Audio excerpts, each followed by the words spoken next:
আসসালামু আলাইকুম। আশা করছি সকলে ভালো আছেন। আলহামদুলিল্লাহ, আপনাদের দোয়ায় ভালো আছি।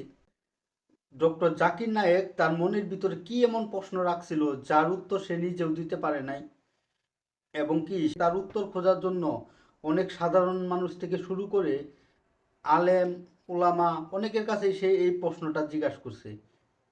কি এমন প্রশ্ন? আসলে আপনাদের মনেও কৌতূহল যে জাকির নায়েক তো মোটামুটি সবই জানে।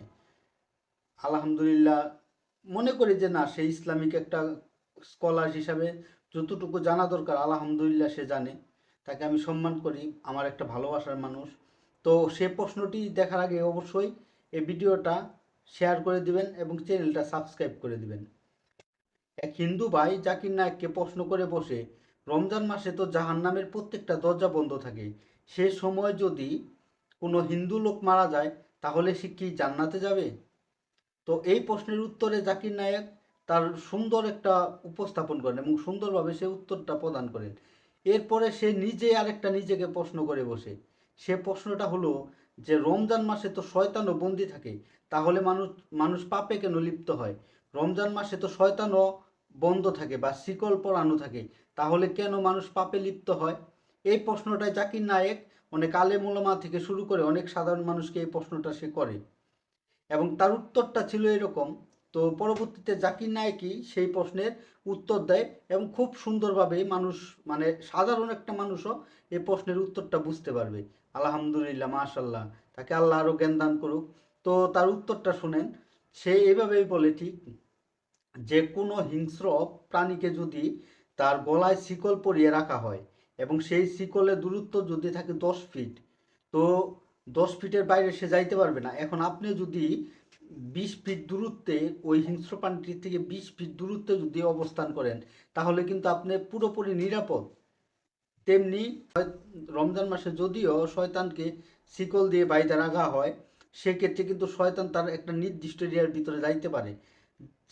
সে জায়গা থেকে আপনাকে অবশ্যই দূরত্ব বজায় রাখতে হবে। মানে শয়তান যে শিকল পরানোর পরে শিকলের যে একটা দূরত্ব আছে, এই শিকলের দূরত্বের ভিতরে সে বিচরণ করতে পারে।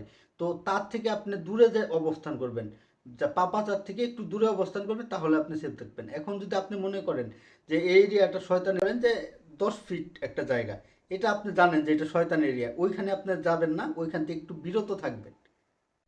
যখন আমি ক্লাস 9-এ পড়ি, সেম প্রশ্নটা আমি আমার হুজুরকে করছিলাম। আমার মসজিদের যে ইমাম, তাকে আমি এই প্রশ্নটা করছিলাম। সেও আমাকে খুব সুন্দরভাবে একটা উত্তর দিছিল। তো উত্তরটা আমি আপনাদের সাথে অবশ্যই শেয়ার করব। সে উত্তরটা ছিল এরকম। আমি প্রশ্নটা করছিলাম, আচ্ছা হুজুর, শয়তান তো রমজান মাসে শিকল পরা থাকে, তাহলে এই যে মানুষ যে পাপ কাজ করে, অনেকে রোজা রাখে না, নামাজ পড়ে না, তাহলে সেক্ষেত্রে কি শয়তান তো বন্দি, তাহলে সে কেন এরকম করতেছে? কয়, আচ্ছা তুমি তো প্রত্যেক দিন আমি দেখি তুমি মসজিদের সামন দেয়া সাইকেল নিয়ে স্কুলে যাও। তো সাইকেল নিয়ে যখন স্কুলে যাও, তুমি যদি 15 বার পেডেল করো, তো 15 বার পেডেল করার পরে যদি তুমি থাইমা যাও, তাহলে কি সাইকেলটা থাইমা যায়? না হুজুর, আমি তখন বলি যে না হুজুর, সাইকেলটা তো তখন থাইমা যায় না। তখন সে আস্তে আস্তে আস্তে আস্তে স্টেপ বাই স্টেপ থামে। কয়, যদি তুমি ব্রেক চাপো, হ্যাঁ হুজুর, তখন তো তাৎক্ষণিক থাইমা যায়। তো হুজুর আমাকে বুঝাইতে চাইলো এই যে তুমি 15টা পেডেল দেওয়ার পরে সাইকেলে যেতটুকু গতি অতটুকু যাবে, কিন্তু ওই সময়ের মধ্যে তুমি যদি ব্রেক ধরো, মানে নিজেরা যদি কন্ট্রোল করতে পারো, তাহলে তুমি রোজার মাসে নিজেকে পরিবর্তন করতে পারবে ইনশাল্লাহ। তো উত্তর দুটাই আমার কাছে অনেক সুন্দর লাগছে। আপনাদের কাছে উত্তর দুটা কেমন লাগছে অবশ্যই জানাবেন, এবং ভিডিওটা কিন্তু অবশ্যই শেয়ার করে দিবেন, লাইক করে দিবেন। ধন্যবাদ। আসসালামু আলাইকুম।